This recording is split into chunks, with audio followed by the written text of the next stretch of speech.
to this I think very nice session on how do health and IT systems impact the data quality. I have invited a number of speakers who will speak on quality of systems, who will speak on data quality and their interrelationships. We also welcome people following remotely this session. So let's see if this can work out, that we will try to stimulate some interactive discussion, hopefully with you all. The idea is that we will have first the speakers each present their topic. We will not have Q&A right after the session because we have reserved half an hour for your questions and answers and hopefully a nice discussion afterwards. Really, the aim is also to have at the end of this session some calls to action. We all have our ideas and opinions about quality of systems, data quality, what is needed, what are the challenges, and so on.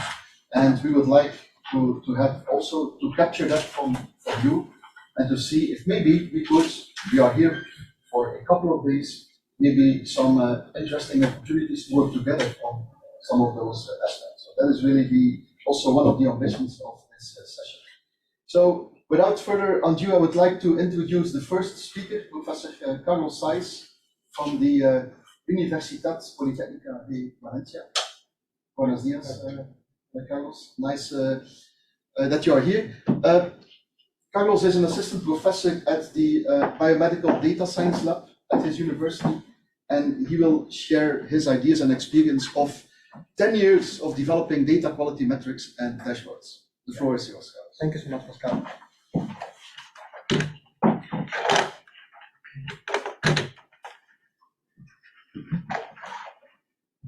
Well, thank you so much for your attendance. I will try to summarize in 15 minutes 10 years of experiences. It's quite a complex task, but then we'll have afterwards more time to discuss if we have any further questions, okay? So I'd like to start not using the bad aspects of data quality. We always do that. Let's see what are the good outcomes from data quality, okay? If we control data quality at a source, at a hospital or whatever, we can get for primary use and for secondary use outcomes. For primary use, the main outcome is that we will have trustworthy information, basically for decision making. Decision making is, in the end, the final aim for primary use of data. Then, in secondary use, we will get reduced costs. They will take a lot of time to prepare data, to extract, to transform, to prepare data for analysis, statistical, machine learning, etc. You will get reduced costs, and of course, once we generate these results, this will be more generalizable and trustworthy if compared if we don't do data quality assessments, okay?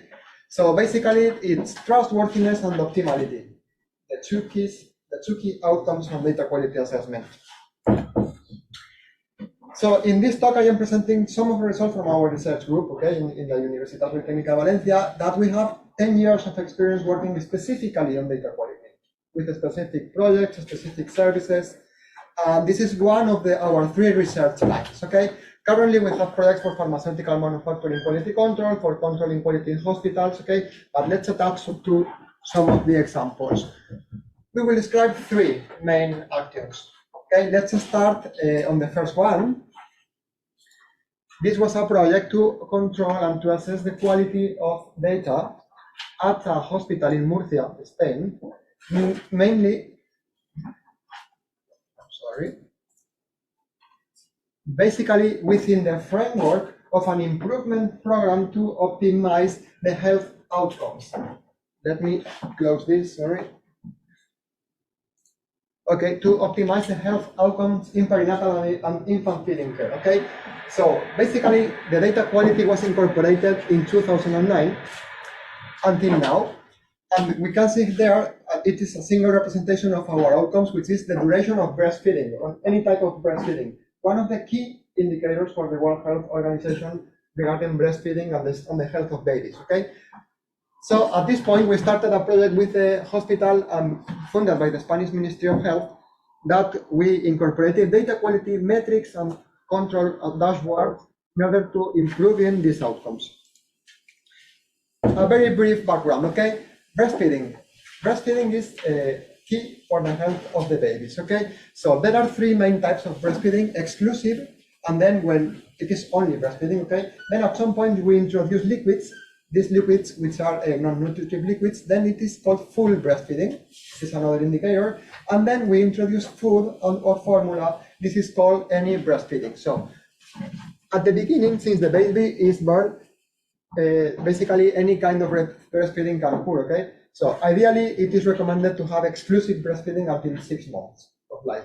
So basically, we aimed to control these indicators, but in a quality assured manner, okay? So taking data from the hospital and of course from the primary care centers where these food introductions are controlled, and combine it with data quality dashboards where we classify data quality issues as tolerable and not tolerable, okay, according on the relationships between the food introductions in the primary care centers, then we can estimate with specific algorithms quality assured health indicators and health outcomes. These are real dashboards that they have in the hospital. Basically, they use Excel, but in the end, it is a dashboard anyway, even if it is in Excel, okay, where we estimate the percentages of standard or accepted data quality problems, tolerable, those that we can fix with an algorithm, and those not tolerable cases that we can remove from our indicators, okay? So the dashboard shows for each of the primary care centers what is the evolution and the monitoring of these lost cases, okay? Those cases that we cannot incorporate on the health outcomes.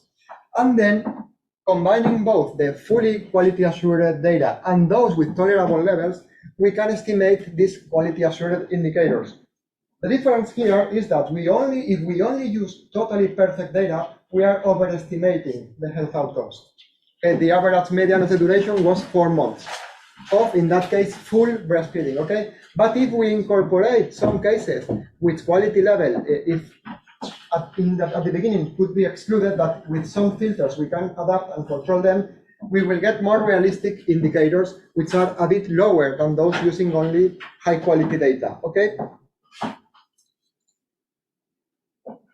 So we go outside from the hospital, and now it's a completely different thing, but I think it is very representative to what can we do with data quality dashboards, okay? It's a project that we have for controlling the integrity in pharma manufacturing. So this is basically in the framework of an European project, the SPUMONI project, along with the Pharma Quality Europe and some CMO and a CMO in Italy, which aim is to control the integrity through the ALCOA principles by FDA. Okay, so we are basically analyzing the manufacturing reports on the manufacturing lines and controlling the integrity of these mandatory reports for audits by the FDA and the EMA, okay, with specific data quality dashboards. So that's the real dashboard, which in the end is currently undergoing the CAN 5 validation to be put into production in the CMOs, okay? Which basically helps us to control different data quality, data integrity dimensions on these reports, okay? Based on the ALCOA principles. We can analyze the batches data, but also the sensors data in the manufacturing lines, okay? So then, there is an important aspect in data quality, which is the traceability. We have the dimensions metrics, okay? And from each dimension, we can track back the causes in the data that are reducing the levels of quality. So then we can fix it, okay? The good lesson learned from that is that this could be easily applied to electronic health records in a similar manner. In that case, the input are manufacturing reports, but electronic health records also can be structured, non-structured, and then we can track the dimension outcomes into the specific problems that are leading to these results. And just to show that we are also controlling the specific sensors that are obtained in the manufacturing lines, okay?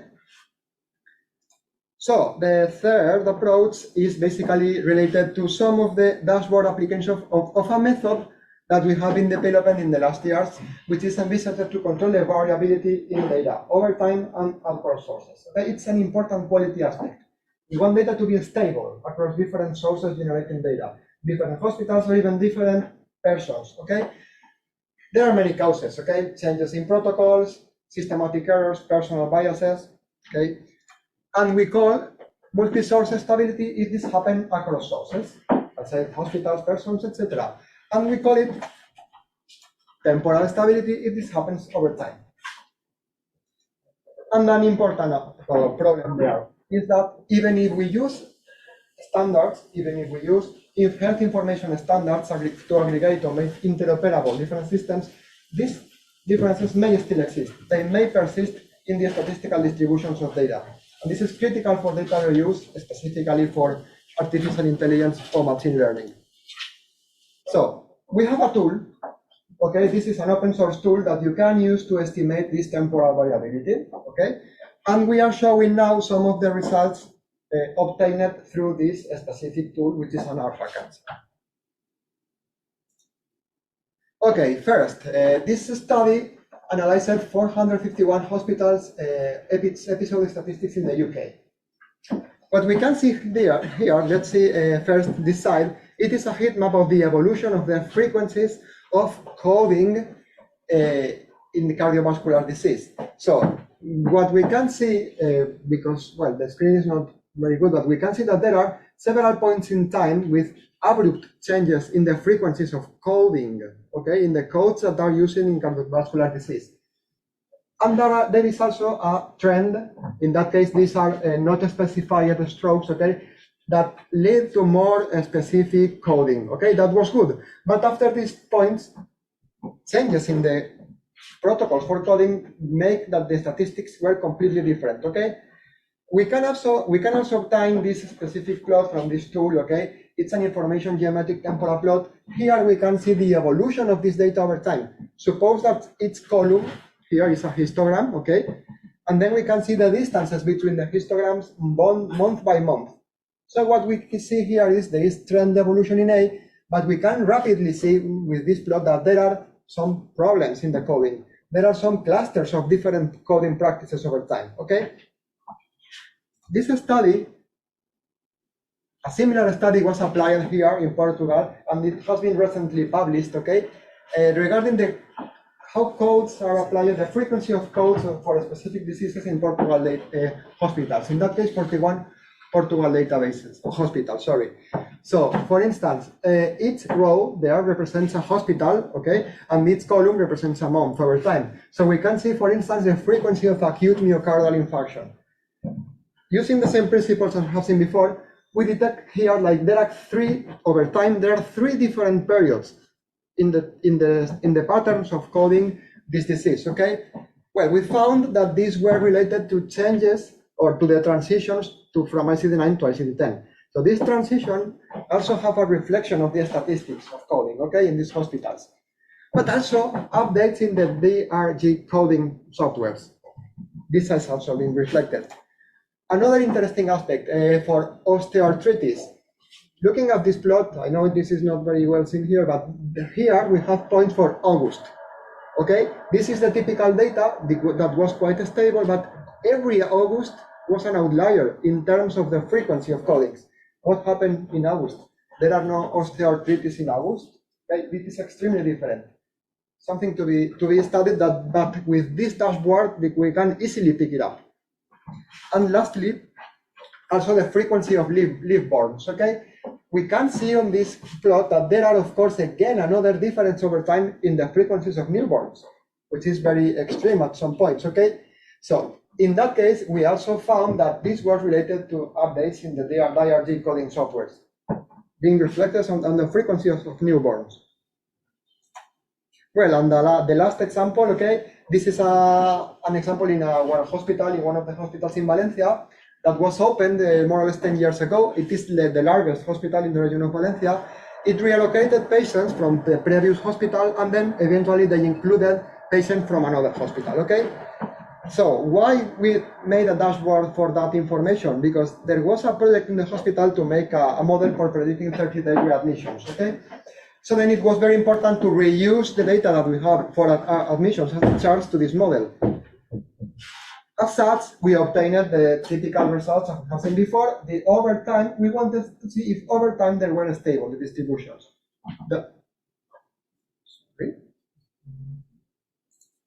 So basically in this plot, we are seeing again, month by month, a summary of all the data at admission, at discharge. It's like a first principal component of all the clinical information during admission and discharge, okay?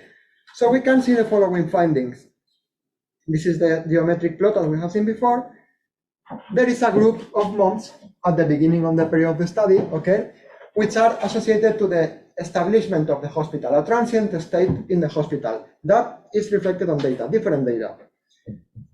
And at this point, okay, which resulted to be an outlier in terms of distributions as well, it is when the new location officially started. So first month of the new hospital, crazy information, okay? It can be understandable to some degree.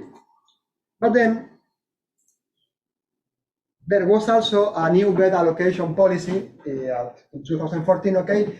And when at the month of starting the new bed allocation policy, the distributions, the frequencies of clinical data also shifted at this specific month, okay? So this is a reflection of in-hospital outsourced practices on data. And then when the new population from the other hospital was incorporated in our data, this also led to another cluster of different information. So as you can see, what it is done around the hospital and inside the hospital, the practices are reflected on the data, okay? Then if we focus specifically into this part, okay, our tool helps zooming into the information by time. If we focus, we can see the following. There are more or less two split groups of information, which are due to the length of stay monthly. The length of stay in the hospital is critical for predicting the readmission for this kind of predictive model. So this is a highly predictive variable which is shifting over time. So what do you think? What will be, I cannot hide the top. What will be the best time span to train a predictive model? Should we use all the data, or shall we use only the latest data, which in the end important variables such as the length of stay are shifting? Okay? This is something that we should test. Okay, we don't know a priori what is the best input data. It always depends on our test or validation set. Okay, we should train the model with the data that more resembles to what is coming next. But with this kind of dashboards, we can get a warning about these problems. And an extra on the last slide, okay? We have been seeing about the variability over time, but we can apply the same methods to see the variability across sources of data. And in that case, every point is an individual. Every point is a person in the 112 emergency medical call service in Valencia. But the operators that take the call, they are not clinical staff, okay? They receive some training and they input data to decide what kind of ambulance to send. But we can see that there are strong differences on the clinical coding among these persons, among individual persons. And in fact, if we color, according to the 3 dispatch centers that we have, there are groups. So ideally, emergencies should be uniform, let's say, besides some differences in the populations, okay, should be more or less uniform. But there are patterns in the practices from each center. And there are outlier persons, and there are persons working in different manners. So this kind of dashboard can also help to improve the quality at source. And at source, I mean at the persons. We can help specific persons to improve their quality by detecting that there are potential problems that can be improved, okay? So let's finish on some lessons learned or messages to take away, okay? Institutional data quality programs, such as the one for the perinatal and infant feeding care that we have described before, are key to improve even health outcomes. Not only the data quality, of course, but also health outcomes, okay? So if we incorporate quality control dashboards, we can lead to best health outcomes. But an important aspect is that we should control this over time, not just do a program and forget about the program. If we establish a data quality program, this should be maintained forever. Otherwise, the entropy will come again, okay? Then, research projects, data reuse projects, they should come with dashboards for quality always, okay? Even work packages, if we do a project, work packages for data quality control, okay? Then, and related to the temporal variability and multi-source variability, we have seen that this is a key aspect for data reuse, especially for artificial intelligence, okay? It is not just so simple to, I put all the data into my model and learn a model and apply the model. We should be very curious of how data is changing over time. And in fact, this will change more times. So dashboards in production of models should be critical. Well, so that's all from my side. And Pascal, thank you. Thank you, Carlos. Thank you for your very nice presentation and overview, and also for respecting the time limit. So let's move on to our next speaker. As mentioned in the introduction, we'll keep the questions until the end of the session, also for Carlos.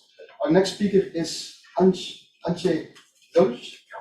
He is a business development director from Vander, and he will talk about what kind of IT systems are needed in order to improve data quality and support the data for life concept. Right, okay, good. Great to see everyone here in Porto. It's a really nice city, so hopefully we'll get out together soon. But for the next 15 minutes in this session, I just wanted to share with you a couple of experience we had from the industry perspective. What could be done from IT that we improve the quality of data at the source. Just before we dive into that, just a bit of a context. I know we're all in healthcare and probably know these things, but it's always good to just remind ourselves why we're doing these things. So first trend that's becoming very clear is that care is shifting from hospitals to people's homes. Individuals, all of us, we want to be more engaged. We have more and more means to be more engaged, and not just by carrying papers around, but maybe be actively providing information, tracking what we're doing, and so on. And the third one, it seems that the general ambition is also to start providing more personalized, more preventive healthcare. Because if we get healthcare that's specific to us, if we can stay healthier longer, then we will be less of a burden to the healthcare system, which is already, overburdened as it is. Now, just as an example, I have a lot of ideas and concepts here that work in practice. I don't have the time to go through all of those, so if any one of you is interested, just ping me, I can share more. But this one I think is really important. It's from Catalonia, and Jordi Piera Jimenez, who's the director of the Digital Health Strategy Office, he said that Catalonia, like any other country in Europe or in the West, tried to make sure that data follows the patient wherever the patient goes. But that just doesn't work. We've heard it today. Just making sure that we're sending messages all over the place, it's not enough. We've heard a lot of challenges around getting the data from the source systems, a lot of time being consumed to get the data, clean up the data, store the data. So Catalonia basically decided to do something differently. They said, we're going to use OpenEHR to set up a single patient record for the whole Catalonia, and then we're going to build an ecosystem of different applications on top. So in essence, they're changing the paradigm. So they will no longer be sending messages all over, but they're going to set up an environment, a vendor-neutral patient record, which is structured, completely governed by clinicians, so that clinicians are in power of the data, patients as well at a certain point, and then IT is going to be using that data for point of care, as well as that data can then be used for secondary use cases later on. Obviously, IT, when it comes to all of these trends, is an important element, but by no means is what will drive the changes in healthcare. It can help a lot if it's done differently. But if we look at IT solutions, and again, in the last 2 days, we've heard a lot about that, they just can't cope even in the environment that we are today. So on the hospital level, local level, when it comes to these new models of care, more integrated care approach, they will struggle even more because it's not just about interoperability, but data is in the core. Healthcare really needs good data, we've heard it, and not just for research, for point of care, for prevention, for personalization. And if we don't understand what's going on with us, and if we don't keep that data for the lifetime of an individual patient, then we have a big problem. There's a slide from Gartner that shows this complexity that IT is facing right now. So if IT at the moment is focused on more around treatment and individual care entities, as I said, challenges are already there. But moving towards these new projects or new ambitions of personalized care, of more prevention, new use cases for healthcare IT are emerging, around keeping ourselves healthy, prevention, investigation. So the IT scope is now extending. As I said, IT solutions today are already struggling. Imagine all of these new tasks. Do we really believe that existing IT vendors can do all of that, including us? I'll leave that to answer in your heads. But the challenge we have in healthcare is, this is just one of those that relates to data. Each software today stores data in a different way. So you have the same concepts, body weight, body height, and so on. But in each system, it's stored differently. So body weight in one system is named body weight, in another system it's maybe named BW. And what's even worse, even within one system, you can end up storing the same clinical concepts in 20 different tables.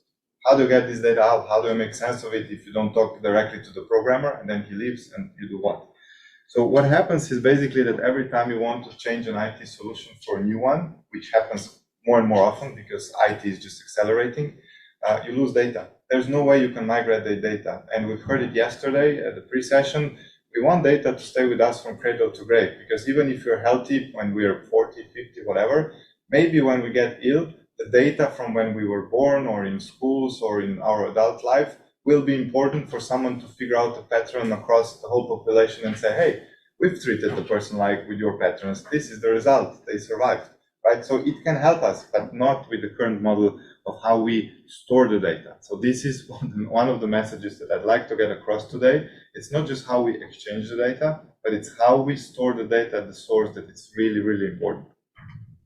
And this concept of having vendor-neutral archives in healthcare is not new, because if you look at images, no one would buy a RIS-PACS system without support for DACOM, right? No one.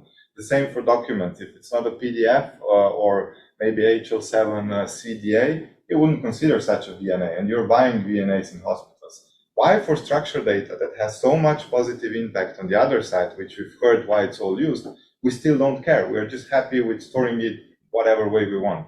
There was a really good session, was it yesterday, with Ricardo, showing this concept where a programmer was building a question on the front screen 40 years or 50 years back, and how he's storing that in a database. This is still valid today, so we are just mingling the logic, how we show the data with how we store it, and it's all in the hands of IT, whereas it should be in the hands of clinicians. And I'd just like to share with you a really high overview of what OpenEHR can do in this space. It's like Lego, if we really simplify it. You have basic building blocks, which you can then use to build a helicopter or a chicken, but you've used the same building blocks. The rules apply. From ever, in the past when the first Lego was built to today, it all still somehow fits together. You can build whatever you want. And what's really nice is because it sets some basic rules, they're adding new elements, they're extending, and you can do more and more with that. Today with Lego, you can even build AI and robots and so on. They're moving, but the underlying concepts are still there. That's what healthcare needs in terms of data. And just as an example, I said yesterday at the pre-session, when you get 2 clinicians in the room, you get 10 ideas. Super, because we have to be innovative, right? That's how we get forward. We find new things, but not on the core data. And that's where OpenEHR is strong. If we store data in a vendor-neutral format, so that we store basic clinical concepts like body weight as a maximum data set. So anyone in this world that needs to store something about blood pressure, they can do it with this Lego block if you want. And it has basic points like systolic and diastolic that everyone would need in a GP practice or somewhere else, but it has more complex, like the ones that cardiologists would need, the exertion level, the status of a patient, whether they were lying down, what was the location of the measurement, and so on. And what's the trick? The trick is basic clinical concepts are the same, there's no argument there, but where we differentiate is then how we build the use cases in our IT solutions. And this is the second level of OpenEHR, which creates a template out of these Lego blocks. So you take the Lego blocks that you need for use case 1 and use case 2, you put them together. What do you get? You get really also the context in which data was created and stored. So if 20 years later you look at body weight and you're wondering, why is this measurement like this? You look at the template and you see where it was stored, okay, within a GP office, maybe they were rounding it up, or maybe there was a different methodology at the time. And you have this bridge between the core data and the concept in which the data was stored. And if you create a new screen, a new visualization, if you use new terminology, you can create a new version of this template or a new version of an archetype, but it's all, the history is there. You can always query the history versions and you will understand what was going on. So OpenEHR doesn't only give you the ability to model this in a vendor-neutral way, but it gives you also the ability to track how data how it was changed, how data is being stored, and which terminologies are being used. Again, not enough time to go deep into this. If I'm not mistaken, Hanna Pohjonen has opened up some of her masterclass on OpenEHR. I just wanted to say collaboration and community is really important when it comes to data. We've heard the message in the last 2 days, and OpenEHR is a global community now with more than 100 countries collaborating here, and you have more than 1,000 clinicians collaborating, and clinical models, these basic ones, are already available. So you have the Lego blocks, take them, start playing with them, using them, so that not everyone is reinventing the wheel. But OpenEHR by no means is the only standard that we need, right? So there's like just to show these standards need to work together. We need something for coding, we need something for interoperability. So let's stop these wars around standards. Let's figure out how we use them together for the right purpose, each of those standards. That's the only way how we can move forward. We have nowhere near enough energy for all of us to be doing the same things over and over again. We need to start learning from the mistakes and best practices of one another. And in order to move ahead with IT, we also need to go away from this paradigm where you have one single monolithic solution that does everything for you, at least on paper or in someone's head. These need to be modular. We need to be able to start building and assembling different applications for different use cases. But the only way we can do this is if all of these modules are connected on a data layer. We can't do it point to point. Imagine 2 applications, 2 integration points. 3, it's already 6 if they exchange just maybe 1 data point. 4, I can't even calculate anymore, right? So it doesn't work. But if we change the paradigm and we start thinking about digital health platforms, which have a vendor-neutral layer underneath, and everything then, data is the foundation of everything, and then you start building ecosystem of building blocks that you can assemble in different applications, and you can then reuse the data. And if this is like OpenEHR, where clinicians have created the data models, no matter which app uses the data, clinicians understand what's being stored, so you don't have to ask us for access or explanation, what's your database all about, right? So it brings a lot of clarity, but it's a different paradigm. And if you want to change, someone needs to mandate they change. So if you're in a driver's seat, think about it, how you can do that. So where do you start? Quickly. This is, we've seen it. We're shifting towards data-first approach, no longer just interoperability when it comes to healthcare IT. And we usually have this situation in a healthcare organization, a big system, some of them integrated with pharmacy and so on. And you have usually countless number of other applications that are not connected at all. We've heard yesterday in Portugal in average 60 applications in a hospital. I would even bet that that's more because there's ones that you don't even know about. So you can easily go across hundreds. Each of those storing data differently, completely fragmented. No way you can get an overview of a patient and be sure about it. That's why whenever you go to a hospital and you're transferred, they ask you everything from scratch because they just don't trust it's all there. They don't want to miss an important point of your allergy. So what can you do? So obviously healthcare is a plane flying with engines roaring, right? You can't just take the engines down and the plane will crash. So, and say to everyone, 5 years, we're going to modernize IT, we're going to come back, hold your breath. It doesn't work like that. So what you can do is leave this as it is. If data is important for you, set up some sort of a digital health platform that uses standards like OpenEHR to start storing data in a vendor-neutral format and start bringing some of the data across for the research use cases that you're working on, for a new app that you're building. Start small. You'll have one app with cleaned up data, but what's nice is that when you bring another data in, some of the data is going to be here, so you can reuse it already, and then another app is going to bring additional data. And before you know it, in 5 years or 3 years, you're going to end up with a very rich ecosystem where more functionality and added value is going to be here. You will no longer be reliant on one single vendor to do what you want, but you can already start working with different ecosystem and different vendors. But because you're in control of data, you can also replace them, and it won't hurt, because if you just take one app out, but you keep all the data, you can easily bring another app in, and you keep going. So you have the flexibility, you have the modularity, you reduce the vendor lock-in, and the speed in which you can do that is also much faster. And this scales up to the regional level as well. This is hospital, but then you can start connecting on the regional level, integrated care, and so on, and building like a virtual patient record, what Catalonia wants to do. Just a couple of examples who's already doing this. So One London set up a care planning solution for the whole London, 12 million patients, single platform based on OpenEHR. They build a care plan once, and they will be storing all the data of a care plan in a single place. Christie NHS Trust is modernizing their IT EHR solution in this aspect. Step by step, they understood they need to go data first, so they put OpenEHR platform in place, and now they're building different modules on top. So this is hospital level. In Slovenia, we have an example of a children's hospital which built a modular EHR on OpenEHR. They went all the way up to Emerald State 6, working with different vendors to build their ecosystem. UK in general has 30 NHS trusts working with these concepts and 9 regions for regional use cases. Germany, 9 of the university leading hospitals are using OpenEHR for research purposes to battle some of these challenges that you have in data collection in a single way, and then be able to share it and understand it. Catalonia, I mentioned. And just to wrap up, this approach is mature, it's out there, community is growing, it's very collaborative. You as healthcare providers getting control of the data. You can then extend it. We've heard about this, over the longer period of time. Data models will have to get additional data points. They will probably get more details. Codings will happen, but you can do that, and you have a nice track in doing that. So if you're interested, I can share more information. You have my contacts, or you can find this also online.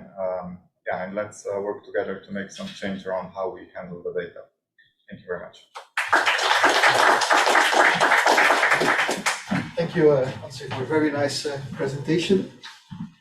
Let's move on to the third speaker, Mr. Tom de Vree. Tom is the program manager for system quality at IHD, the European Institute for Innovation Through Health Data. And Tom will talk about systems quality assurance, and I think will present a unique use case of quality assurance in Belgium.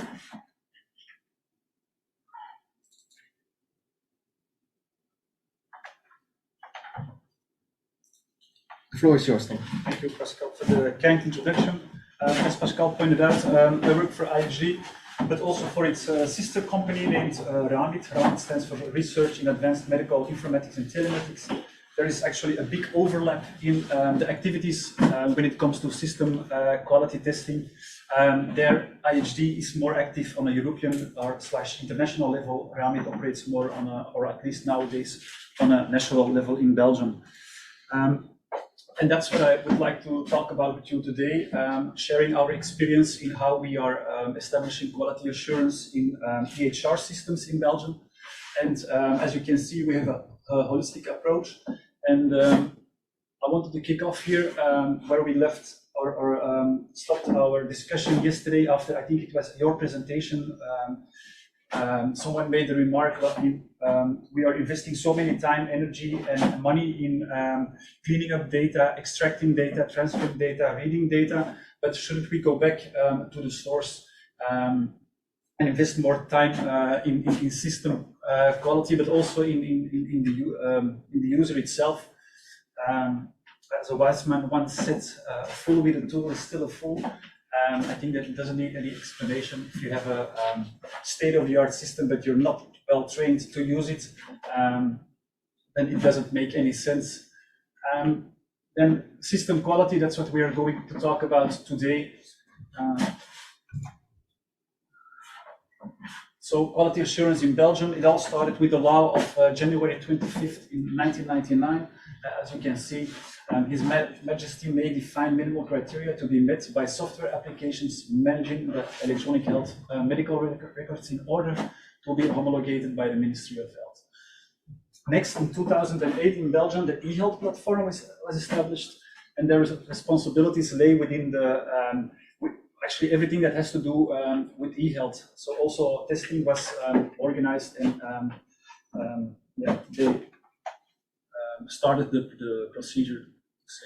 So our company was a partner. Well, I'll go quickly to the next slide. As you can see, RAMIT was a subcontractant and responsible for the test sessions. The e-health platform was responsible for the procedure. That means that we did the assessment, we briefed the e-health platform, and they made a decision if the software vendor was did pass or fail. So the registrations, we talk about registrations or let's say labeling, started in 2010, and during a cycle of 2 years, only GP software were tested. Then in the second phase of this project, starting at 2013, the physiotherapists and the home care nurses joined, and in the cycle that started in 2019, which is still going on due to COVID, we should have finished normally by the end of 21. Also the midwives and the dentists joined, and we hope by the end of next year to finish this project. Well, it's on a voluntary, it's a voluntary process, but still we have 100% participation. That means only one thing, that there is a financial incentive involved. So all the vendors in Belgium regarding primary care, the 5 groups that I just mentioned, are participating in this. It's actually not a project. If they want to be competitive on the market, they need their label, because the financial incentive is going not towards the industry, but towards the users. That means that a GP in Belgium, a nurse, a physiotherapist, a midwife, and a dentist, they receive every year a nice amount of money if they use software that has been registered by the eHealth platform. So the methodology, I'll go quickly through it. It all starts with a criteria set. The criteria set is delivered by the eHealth platform. We cannot, we can advise and we can make some small remarks, tweaks here and there, but that's where our responsibility ends. It starts with the documentation, so we are documenting how the criteria should be interpreted. We are not interfering when it comes to the technical development of the software. We just document the concepts, the care paths, which information is expected, and so on. Then when everything is finalized and the vendors think they have implemented the criteria set correctly, they make a reservation at Ramit, and we do the testing. It's a scenario-based testing. Later on, I will talk about this a little bit more. And it's an audit that can take approximately 3 to 4 hours. So it's pretty intense. And then the final evaluation is a report that we hand over to the eHealth platform. Some examples of criteria. Unfortunately, they are all in Dutch or French. The documentation is in English. The first one says that the software prevents double medical files. The first time when I started working for Ramit, for me it sounded like a very normal thing. But after a few years of testing, pointed out that it's not so easy and not so common that this criteria was respected. The second one is talking about the principle register once, available everywhere. Shortly, this means that if you enter somewhere data in the software, it should be available everywhere. For example, a nurse who is doing wound care and making his report of wound care in the software, and he writes down a parameter. If you go and check the general overview of the parameters, this parameter should be present as well. As you can see, it's not rocket science. This is just functional implementations in the software. It has nothing to do with decision support, AI, or machine learning. More field validation, are the correct fields present, and so on. So then the scenario that we draw for the vendors, it has different levels or different scripts in it, and every script can maintain multiple criteria. As I said, the final result is an evaluation report. The decision lays within the eHealth platform. Of course, there is a feedback moment foreseen with the vendor. They get the chance to defend their case in case there was a misinterpretation, or luckily this doesn't happen a lot. We have a good connection with the vendors. So lately no many discussions there. They can retest as many times as possible if that's necessary. And then in the end, hopefully they get successfully registered on a national level. Oh, Paco, you did something wrong. A good example of that quality testing of my PowerPoint, sorry. Thank you for your time, and please also reach out to me, because I'm very curious how other countries are dealing with this kind of testing, or is it doesn't exist at all. So the take-home message is, it's a holistic approach. Don't just sit on your island, but expand your view on it. So thank you for your time. Thank you, Tom. Very nice.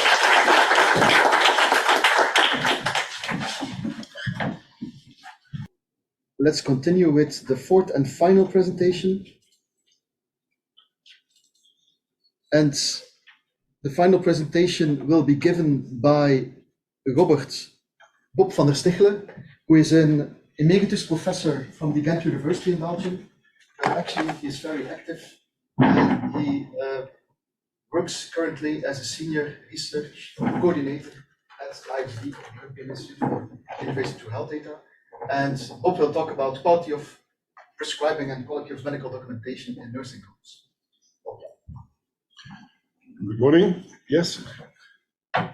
Two qualities, quality of prescribing and the quality of medical documentation. And is there a relationship between the two? And can we exploit the reliability of one to increase the quality of the other? In a very special sector, and I'm taking you to the nursing homes, which is an underserved, information-poor environment. So my conflict of interest, I worked as an academic on developing systems for pharmacotherapy audit and also business development of that. And I'm consulted to some of the decision support systems that work for this. So what is the problem? In Western developed countries, the percentage of older adults, 65 plus, and 80 plus, very old, is rising for the 65 plus from 15 to 20%. And the percentage of populations living in nursing homes is 1 to 2%, about 5% for the elderly. Many of the older adults have multimorbidity, experience polypharmacy, which is the concomitant use of 4 or more chronic systematic medications. 4 to 6% of older adults live in nursing homes, 85 years, 2/3 are women, 1/2 is cognitively affected, and they use 8 systematic medicines on average each. So nursing homes are in principle primary care, but often the contact with the former GP is lost or diminished. The nurses run the daily administration, and for that they use a reliable medication administration record. But the medical documentation is often very poor. It's either on paper or sporadically updated, and there is no accessible problem list of the patient. The quality of chronic care for these multimorbid but stable patients may be acceptable, but the readiness for acute complications or pandemics, for instance, is limited, because there is insufficient medical documentation for outside emergency interventions. Life expectancy of these residents is reduced and often beyond the time to effect for preventive medicines. They don't live long enough to benefit from preventive anymore, to benefit from it. So polypharmacy, which is sometimes dictated by evidence-based medicine, becomes a problem in itself. There are pharmacodynamic interactions which are frequent, undetected, and causing a massive reduction of quality of life and on a chronic timeline, and pharmacokinetic interactions which are on the moment not so frequent but causing serious incidents. Our aim was to improve. We have worked a long time to improve the quality of prescribing in this sector by a regular multidisciplinary medication review where the nurses, pharmacists, and physicians work together. And we try to support that by ICT and automated audit, alerting to potential, what is called potentially inappropriate medications, PIMS for short. We do that to improve the quality of life for the residents. But the question is, can we also use that activity to improve the quality of medical documentation in this information-poor setting to assure a better quality of care for the residents and improve institutional readiness to acute interventions and crises like the pandemic? So it is possible to install in a nursing home of 100 residents on average an ICT platform for medical documentation that allows direct access to the medication lists and is also a local data warehouse for a standardized e-patient summary that is connected to an EHR if it exists, and is accessible for distributed analytics. The data stay in the nursing home, but the results for the analysis can be exported. And secondly, there's also we need an ICT platform in the nursing home for cooperative actions between nurses, pharmacists, and physicians, because it's impossible, pragmatically impossible, to bring them all the time together at the same time to review patients.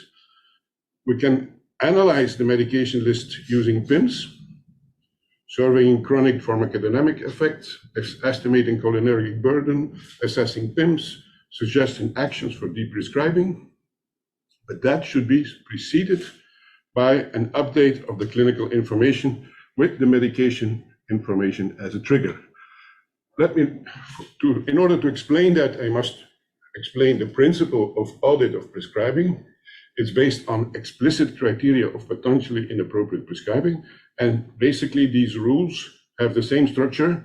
If the patient is on a combination of ACE inhibitors and diuretics, for instance for hypertension or cardiovascular risk, then avoid the use of non-steroidal non-steroidal anti-inflammatory drugs, and there should be a warning when a prescription is issued in such a patient.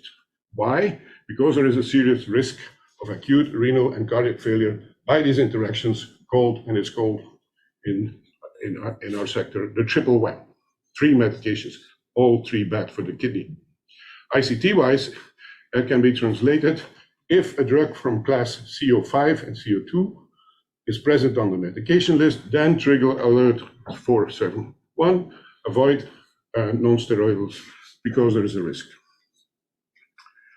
We get these criteria from 3 international validated lists: Beers criteria, Stop Start, and EU7 PIM.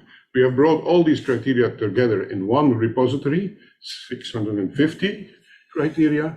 2/3 are medication only, so medication that should be avoided in any condition to the patient, and 1/3 that needs clinical information, not only the presence of a medication, but also some more clinical information.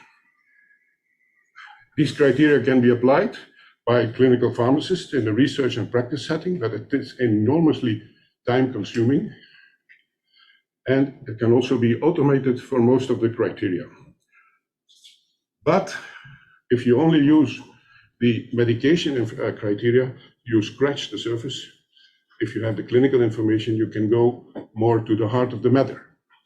And the presence of reliable clinical information on diseases and problems of patients increases the precision and the impact of this approach. This is a slide from a publication that is referenced at the end, where we have these 3 international lists, all the criteria brought together to 650 in a repository that can be implemented in the software. Now, so that is to apply to assess the quality of prescribing. Now I will talk to you with the instrumentarium for electing and updating clinical information prior to that audit of prescribing. First of all, the nurses are fed with a computer program that analyzes the medication list and generates an individual survey with a list of potential side effects based on the specific medication list of that patient. And the nurses are then invited to observe the patient for a certain time and see whether these side effects are present or not. And then report to the system, to the communication platform, to the pharmacist and the GP. Secondly, there is an automated analysis using the medication list, where we turn around the use of these explicit criteria, which we normally use to assess the quality of prescribing. We will use it now to improve the quality of the documentation.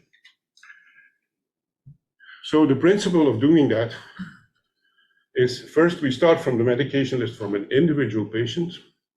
When there is a medication present that is relevant for a specific criterion that requires clinical information, automatically a yes or no question is formulated to the physician. Is this medical condition present in this patient? Yes or no? When the physician answers the question, the presence of this diagnosis is ascertained, coded, and added to the problem list, if it's not yet there. If the physician says no, the absence of the disease is also ascertained, and that is really important and very seldom in a medical record.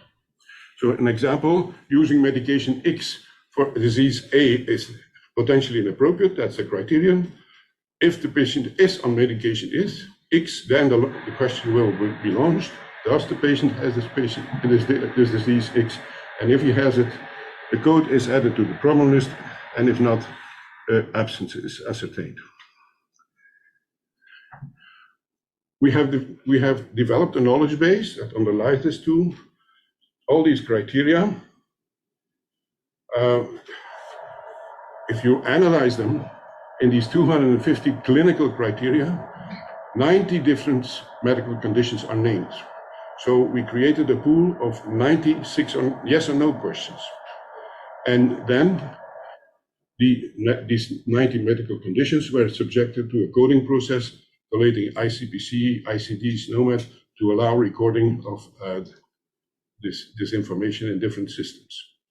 And the first elaborative research indicates that in an average patient, which has 8 chronic medications, the physician will have to answer 5 to 15 yes or no questions, which would take him 5 to 10 minutes to ensure that his clinical information is up to date, at least for the audit of pharmacology, but that is already a big chunk of the medical problem of the thing, up to date for a fair and correct audit of prescribing quality. So let me visualize that. Well, so ideally, there is an EHR with medication chart and clinical information. As we said, the medication chart in the nursing home, reliable information, medication chart, clinical information absent or outdated or incomplete. We have our clinical rule database, and we apply that to the medication chart, and that generates a list of elements that are needed to run these relevant clinical criteria. That is checked against the clinical data, and it generates a list of medical data elements that are missing to run the relevant quality audit. And then these elements are translated in a question list to patient and or the treating physician and fed into the medical record. So it's a way of using that information that is reliable to complete the clinical information in the system. So in conclusion, the existing and validated instrumentarium for assessing the quality of prescribing, and that's a long history and a lot of research, can help us to improve the quality of medical documentation in an information poor and underserved healthcare setting. It will increase the quality of medical documentation, the audit of prescribing, the quality of interprofessional collaboration, and the quality of life, we hope, for fragile patients living in their last years of life. It might increase also the resilience of these institutions to pandemics. Thank you.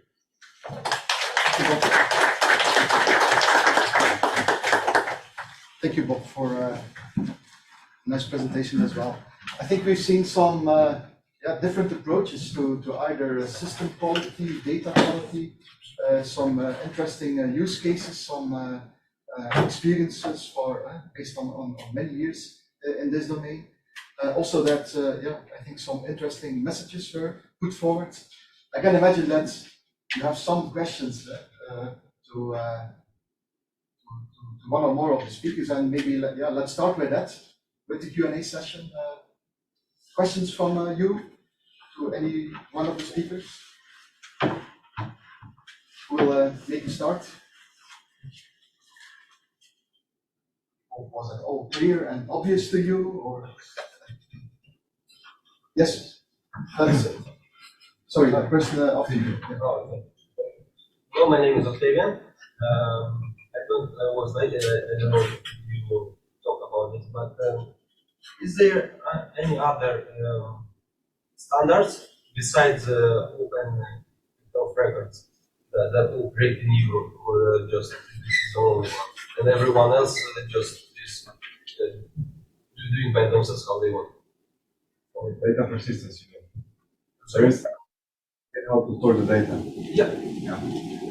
There was some, so OpenEHR, let's maybe take it a step back. OpenEHR is an open specification with a growing community. There is a standard called ISO 13606, which takes some of these concepts to a standard level, but it's not directly useful when you're building IT solutions.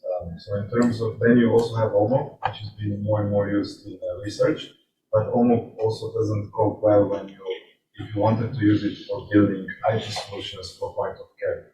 So it's, when it comes to data persistence, what we've observed in the last 10 years or even longer now, well, OpenEHR is far the best and most robust. It covers these basic angles around how you get community to build archetypes as building basic building blocks, technical concepts, how you can build them, and these are all the maximum data set.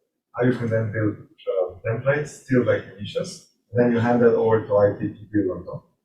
You can map, and we had to do that in practice when you do projects on regional or local level. You have to map it to FHIR or OMO for other use cases. But what you gain is that data is stored in Vander Instituo. Because once you figure out or crack what body weight is, it's never going to change, at least not on Saez, right? But you can still add different use cases. And once someone cracks that, it publishes it online in the community, and it's available to everyone else. And then someone else will crack something else and give back to the community. And before we know it, we'll have, we are working together, not doing the same things over and over again. And then you can start sharing these artifacts, right, with one another. So if one group does research and collects a lot of, I'll just make it up, oncology data for colorectal cancer, another group will want to do that. You could use the same models. You still have to solve how to get the data in, all the cleanup detail, because source systems are a mess. But once you have them in this format, you can directly compare with that other group from another country, because also translations are quite powerful. So in this regards, it's what we see, and also just full disclosure, FHIR is is also tackling persistence, but it's coming to its own challenges. So it's useful for small projects if you do like one project in one department, very limited scope, works. The moment you start adding different aspects to it or start to collaborate internationally, it breaks down again. And because of the complexity of how you model the data. And the FHIR works with a minimum data set, so if they try to define what's the minimum that you need from, let's say, blood pressure, but that breaks it because you know how the world is, it's very complex, it's never a minimum data set. And the moment you go outside of minimum, which happens quickly, you start to specialize. The moment you start to specialize, you're different and you can't compare anymore. So this is what's sort of possible. But there's no research. Thank you. I mean, if you want, I can send you more resources to follow.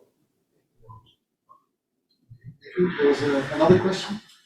Yes, I was surprised also yesterday to see that I think Professor Carlos mentioned that artificial intelligence and scripts and automatic running can improve the quality of data. So we already run now proof of concept projects with artificial intelligence, and struggle at the fact that some of the data is missing from the record from the pharmacist, but also on national level. For example, Belgium has its national formula medications which are sold in the Belgian market. Belgium is covered well, it's accessible database you can download, you can have experience with the version you can implement. For example, and other countries you have to look into a difficult conversion process to have this up and running.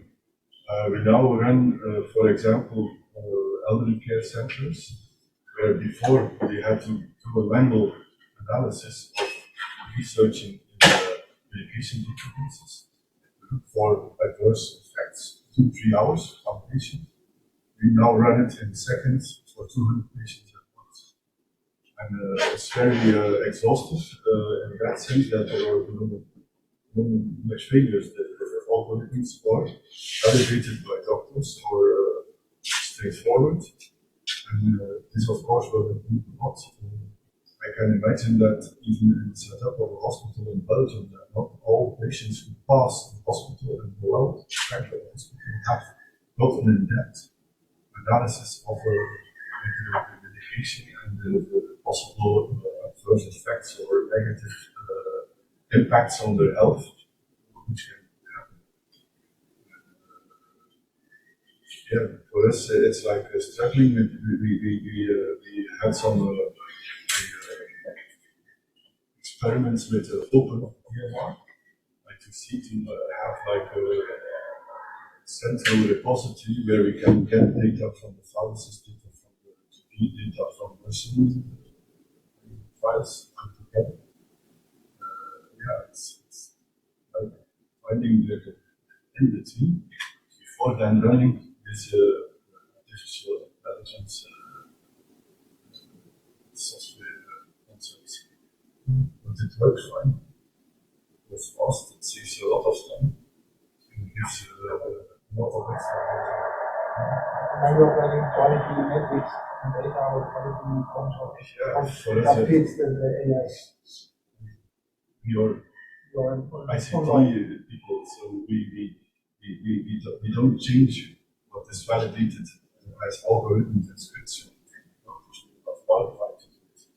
We know what is University, ICT, information specialists, but we are not qualified to adapt in ICT code or ICT 10 code or anything, because it should stay, like you said yesterday, also in the hands of the clinicians. Kind of thing. But we as ICT, we can handle once it's validated. Well, I think it's important. We are not the rights to change, but we are the rights to warn.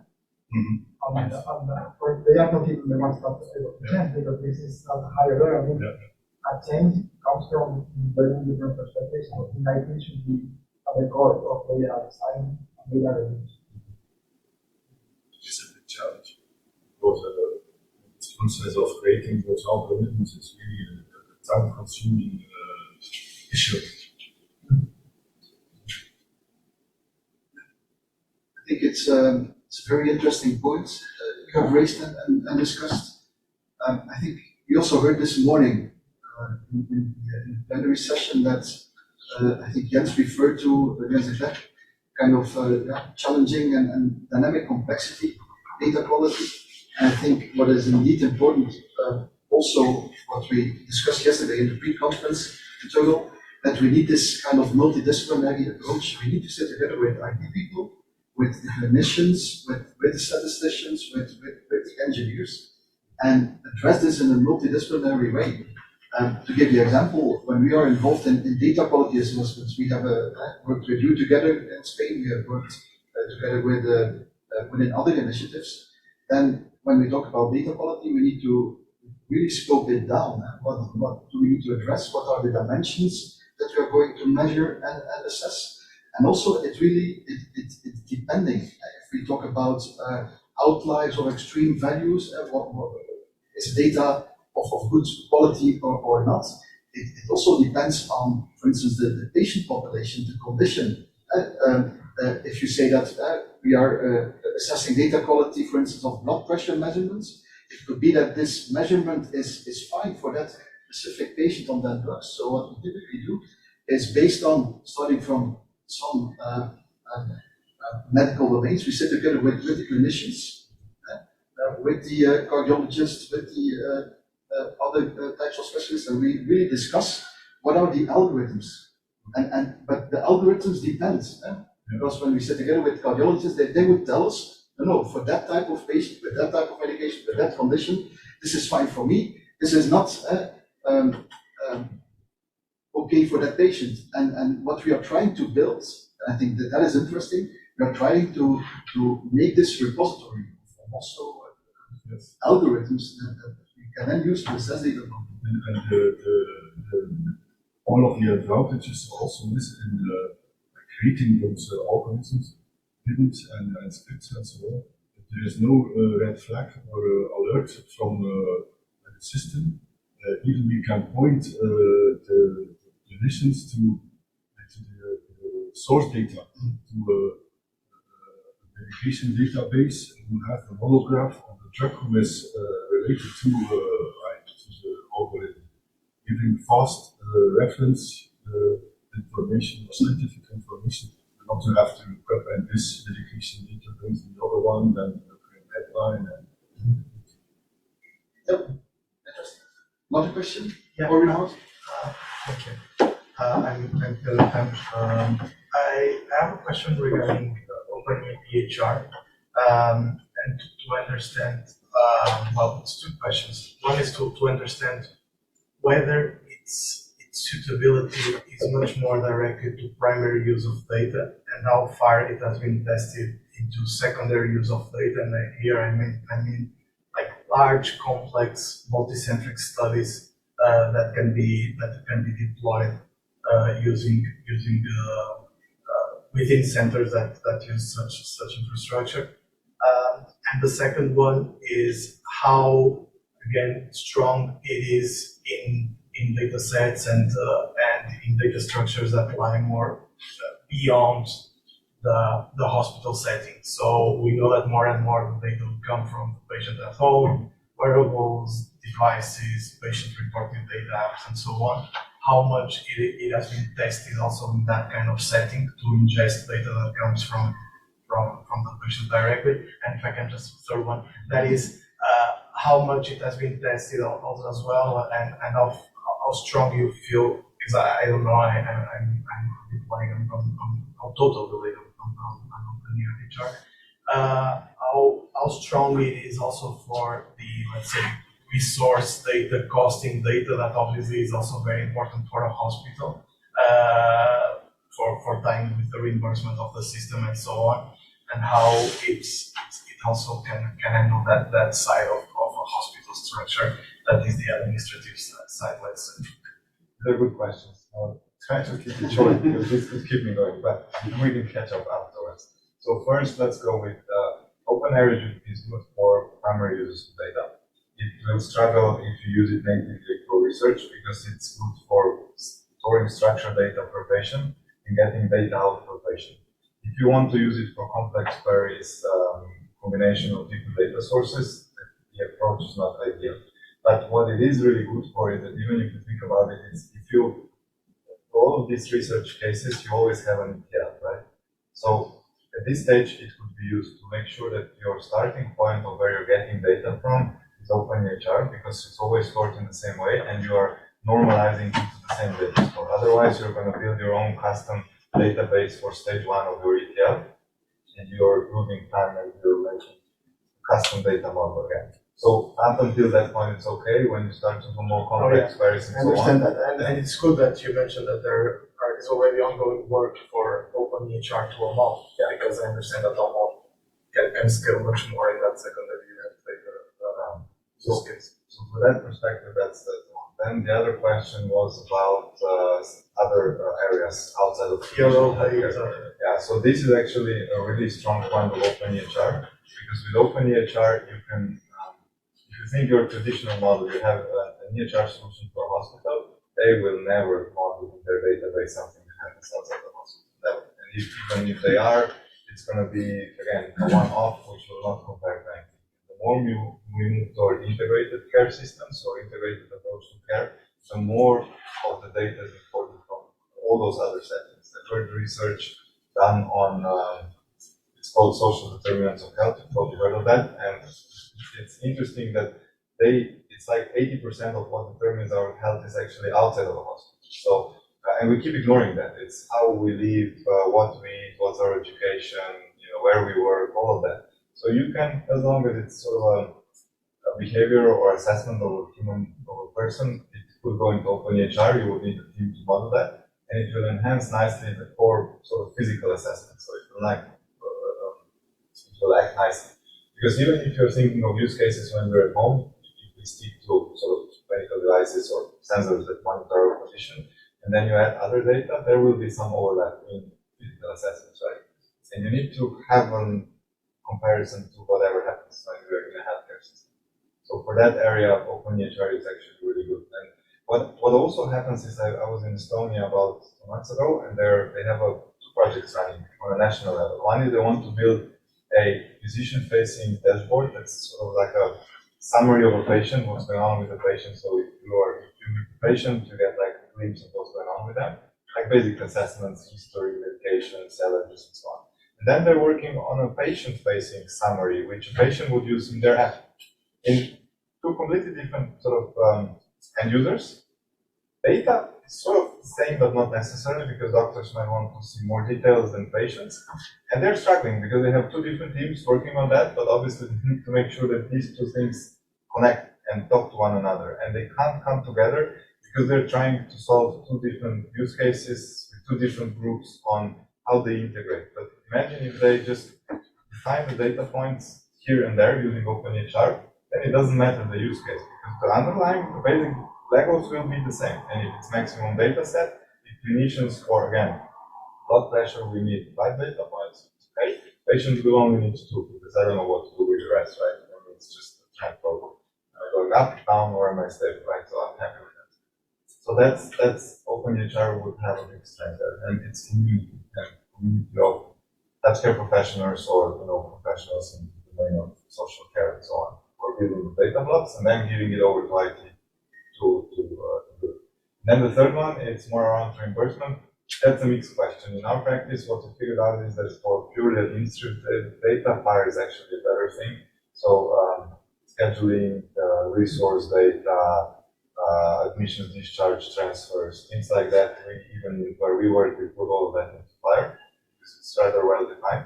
But clinical data that can define the cost, like your condition, medication use, procedures, and everything else, back to OpenEHR.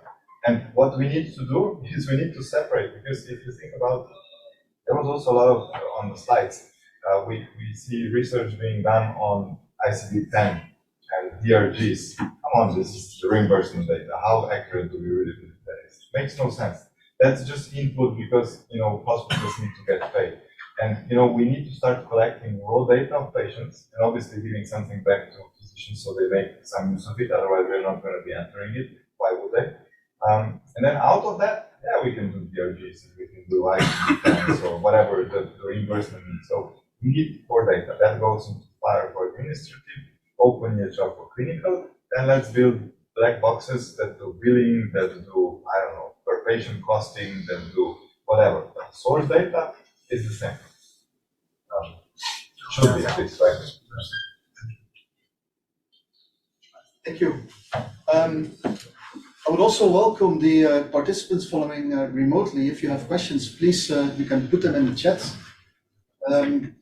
Questions here from the audience? No questions yet? Remotely?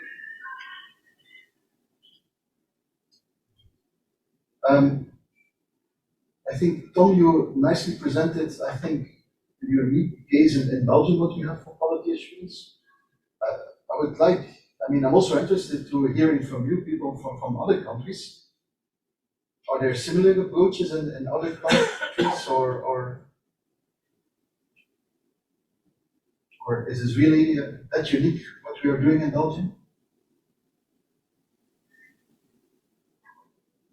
People I think yes. So. You are from Portugal. Yes. Yes, me too. I think it's really amazing and differentiated. Yes, but you presented that you give the government give financial support to incentivize people to use those kind of frameworks, and in Portugal they don't give us, I'm a pharmacist, they don't give us an incentive for nothing. So, I don't know, it would be in Portugal, I think it would be very difficult to implement those kind of strategies. I think in the end, there's always this primary, secondary, then the reimbursement part takes a lot of importance, and if you are paid, and if you are paid by something, you will then the behavior will go something in the administrative system still play a big role.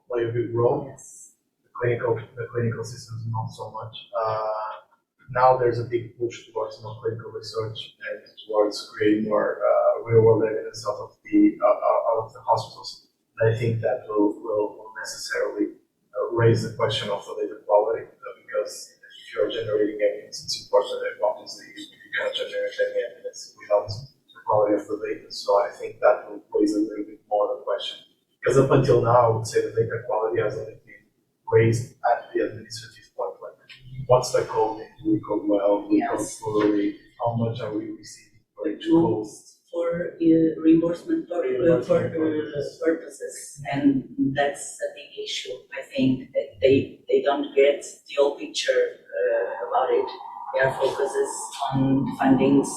They have by having the right clinical code for reimbursement purposes. And I think that's a shame in Portugal because we have a nice IT infrastructure nationally. Like for many years, patients receive their drugs by SMS, and they can go and get it on a pharmacy. And this is for 10 years or something like that here in Portugal, and even in some countries in Europe, we don't see that.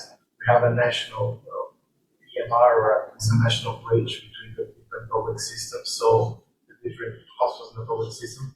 So we have some core infrastructure that will help that. I think that the key issue here is the incentives. If you start incentivizing people to do more clinical research, they will look at the clinical data.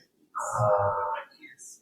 But I have a perspective, it's my opinion. I don't know if some of you share the same. Now here in Portugal is the first year that we are going to have a chief executive officer to run and to help to run the health national system. So I am having a big perspective on that role. And I think that he is going to join us in the dinner tonight. And what I've heard is that his team, he has already settled a team, it's more keen to health data and how they can make to improve all this information that we are talking here. So I'm very expectant that in a few years we will have more infrastructure on all this cycle. I'm very expectant. Just to be clear, in Belgium nowadays, they get an incentive just to use the software. So sharing is still not in the scope, but that's where it's evolving to coming years, that the incentive will be paid not just because of using the right system, but also on the activity you have as a caregiver in sharing your data. So but that's very good. Yeah. You can empower everyone in every department.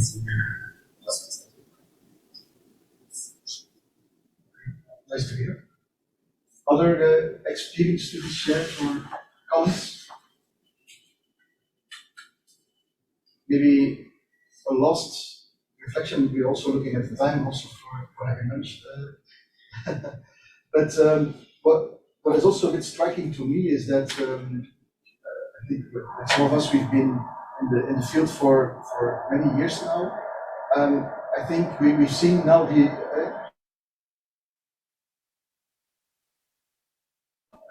this is really crucial. We always say garbage in is garbage out. You can have the best system out there. You can run whatever analysis you want, AI. You can put on the data and try to develop models. But if the source is not good, then you end up with problems or useless things.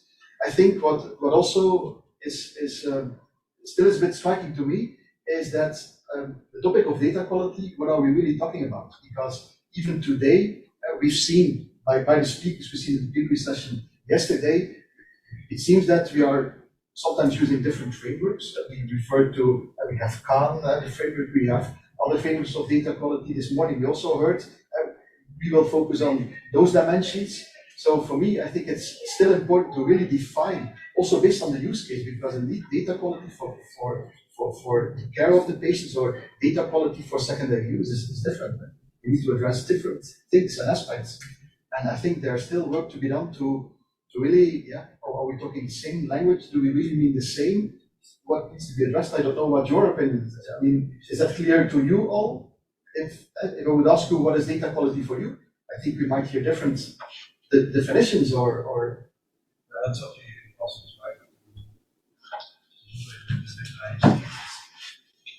right, what we need to know to understand what the goods and then to right and build a kind of curriculum and teaching about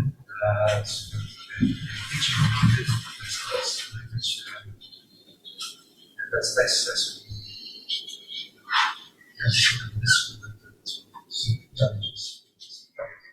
Okay, that's nice to hear. And I think we need to invest in that. I think education is also very crucial because we can talk about models, we can talk about systems, but what we see in practice that we need, I mean, we are also involved in the education. We need to start early in the digital literacy to our students. Also, medical students, when they are trained, sometimes then for the first time they see an EHR. And we need to change that. So we need to train them, we need to educate that. We need to educate the students. And yeah, I think we need to do many efforts in that. Can I just say something? Yes, please. Because of the definition of data quality. For me, I think it's very important to translate our clinical question to the language of a computer. So we should have more the how can I say this? To go from an informal plan where all of us communicate with our language and transform that to the language of a computer. So with that, I think we will have more power to have more data quality in and out, and stored, analyzing it, and collecting it, and communicating it. I think that's very right. That's also what we discussed. We need to have this multidisciplinary approach, sitting together with people from different backgrounds and tackling the issue, because otherwise it's solved. If I may say something. Please. I mean, the structured data of pages is easy to analyze, but I think in some critical cases, the most interesting part is the unstructured, the notes that the doctors write. So how would we solve the HR? How would it's going to be to analyze open text for a particular medical condition, which would be very form.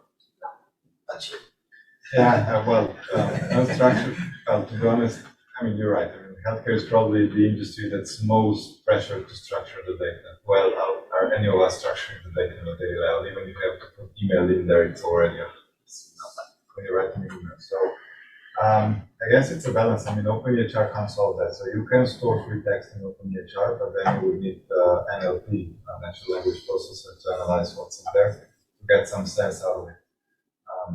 Ideally, I would imagine that our healthcare would be like just in Star Trek movies, right? Where you just talk to the assistant and they understand what you're doing. So they're structuring, coding, bringing data from back. You can talk to them, but we're not there yet. So it's a balancing act. For some basic stuff, it's still, I believe, really valuable if it's structured. Otherwise, you end up repeating the same things like allergies, medications, conditions, chronic conditions, and so on. And then when you go to the free text, if you would have like all your labs and basic assessments available to just bring into your letter, and then you add a paragraph or a side, whatever, of your personal opinion, it's probably a balancing act, right? And that's then valuable. And even if you're a clinician who gets this kind of a letter or a summary, you can easily get the structured data in your summary chart so you can see what's going on with the patient. And then you have a nice note saying, oh, look, there's a free text opinion from a colleague. And you would read that because you know that that paragraph or page is highly valuable and has no other, I don't mean anything bad by it, but nonsense in there, because otherwise you get like 5 pages of some sort of a documentation, and it's all, sort of tangled. Some of it it's personal opinion, some of it it's really valuable, some of it is just basic assessments that's copied from somewhere. So it's really difficult then to read that in those 7 minutes that you have to work with the patient, right? So I guess the balance there would be really important. How we get there, that's why we're here to figure it out. That's maybe something to discuss over lunch. Yeah, definitely. Or during the remaining course of the session. May I have a round of applause for thank you for participating in the session, but please let us continue with those interesting discussions. Come and visit the